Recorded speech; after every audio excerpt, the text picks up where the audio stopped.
voudrait qu'on entende maintenant Joseph Hickey, who's the candidate both for the Senate and the Board of Governors. So you can introduce yourself for both positions if you want, rather than put on a different hat or something. Whatever you want. I don't have a different hat, so talk about it all right now. But comme j'ai dit, le représentant actuel au Sénat est étudiant diplômé en sciences. Et je veux parler un peu de mes expériences de cette année. In November, at the November Senate meeting, there was a motion that was presented by the Vice President of Governance to have the decision on who would be awarded honorary degrees shifted from the Senate to the Executive Committee of the Senate. Now, the Senate is about a 70-person body that has representatives from students, professors, faculty and administration, whereas the Executive Committee is a much smaller group of about 9, mostly administrators. This was a topic that I saw as taking control over how the university represents itself to the community, away from a democratic decision-making body toward a much more restricted, smaller, administration-heavy body. And so I had a number of arguments that I wanted to bring up in that regard. And unfortunately at the meeting, what happened was the chairman halted the discussion, accepted a call to a vote, while I and another student senator had a lot of information that we wanted to present, and while there was in fact incorrect information on the table that we pointed out about the student representatives on the executive committee. So this was the first instance where I noticed a real culture of control over the Senate by the administration. It's not a democratic culture. It's not a setting that encourages debate and disagreement.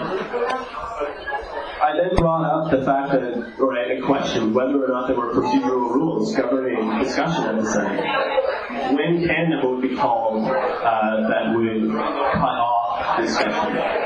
What rights do senators have to continue discussing and bring up new arguments and have a matter thoroughly discussed? It turns out that the Vice President of Governance needed to do a search through the archives at the university, and it was discovered that in the university's 140-year history, there never was a set of procedural rules governing discussion.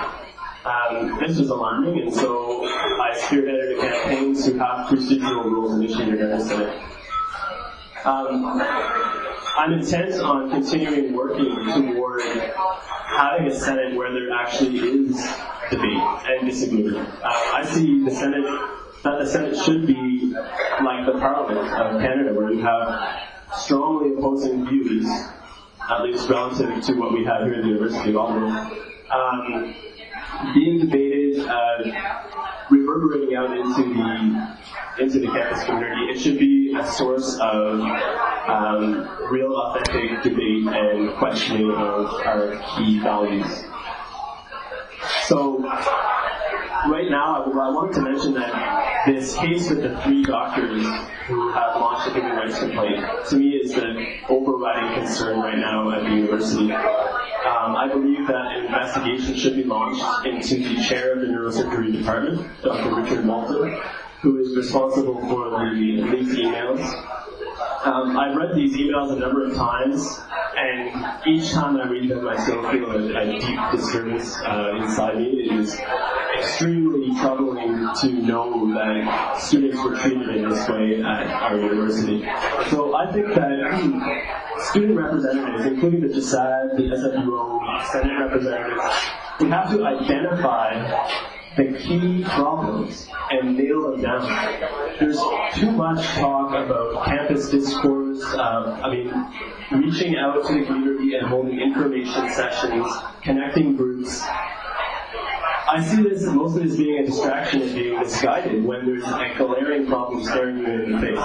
We have to attack the key issues, and our doing that will reverberate and will have repercussions across other student groups. We have to lead by action. And we're in a culture where students are being abused. And so I think what's needed are people to fight that abuse and to stand up and take a stand against this kind of mistreatment that's especially in a case where it's very clear, such as this case. So I hope to continue with pushing that situation forward.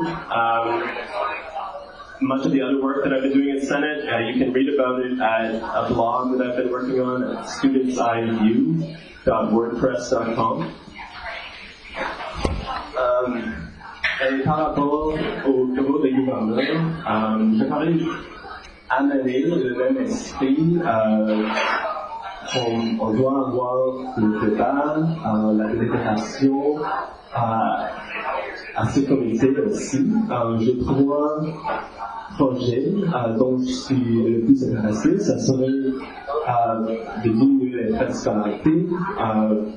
Naturellement, c'est une cause très très importante. Aussi, je veux opposer la corporatisation de l'université. Et par ça, je veux dire que le changement de l'université a une corporation.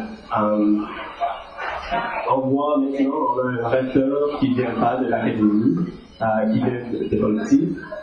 L'ancien rang a changé la structure de l'administration pour que the second in command is now called the Vice President of Governance, whereas it was always the Vice President Academic.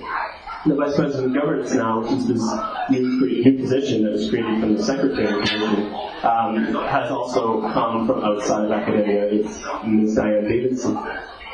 The University of Ottawa is turning into a corporation more and more.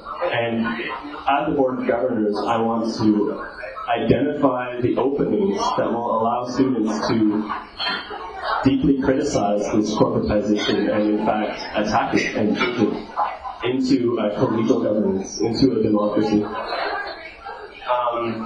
The third point is that I believe that representatives to the Senate and the Board of Governors should be paid for their work.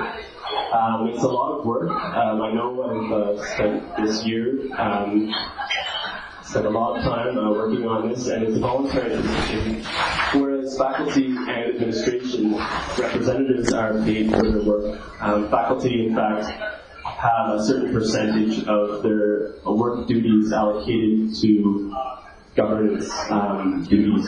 And so I believe it's only fair that student representatives on these Senate committees and Board of Governors committees, etc., and also departmental committees should be paid for their time at the same proportion as faculty members get for their contributions. So I hope to be elected to those positions to carry forward this type of work.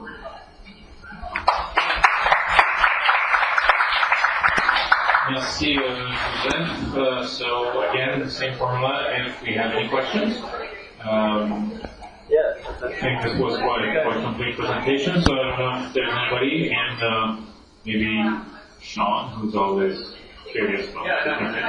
You do? Okay, fantastic. Great. So I personally know that there is a certain antagonism between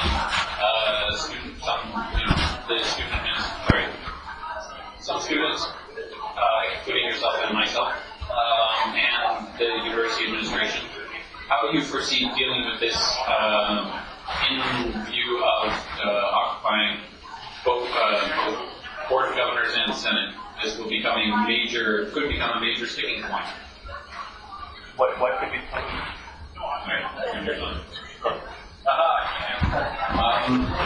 How do you intend to deal with it if there is antagonism between yourself and the university administration? How do you foresee dealing with that in view of becoming potentially both Board of Governors and Senate representative?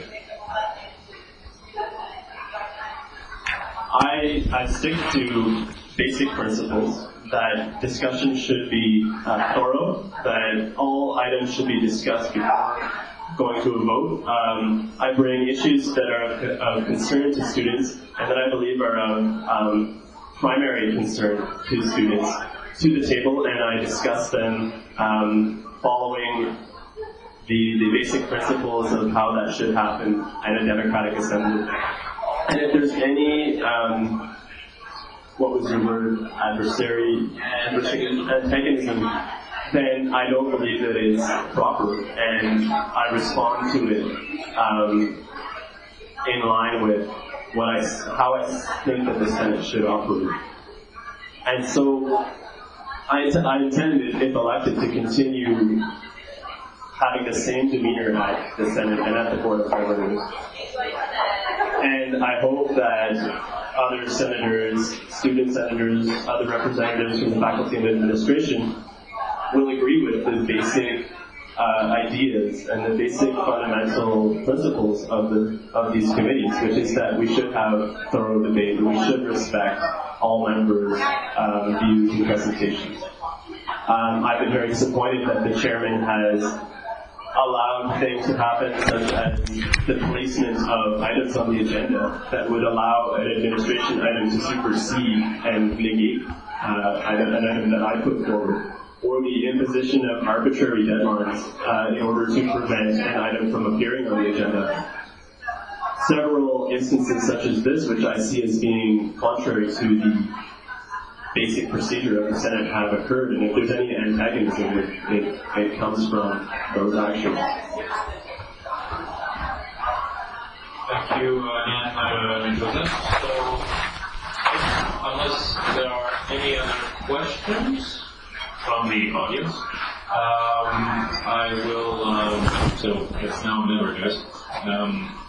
I will thank both candidates for their time and answering questions and their presentation. And we'll take a short break before moving on to the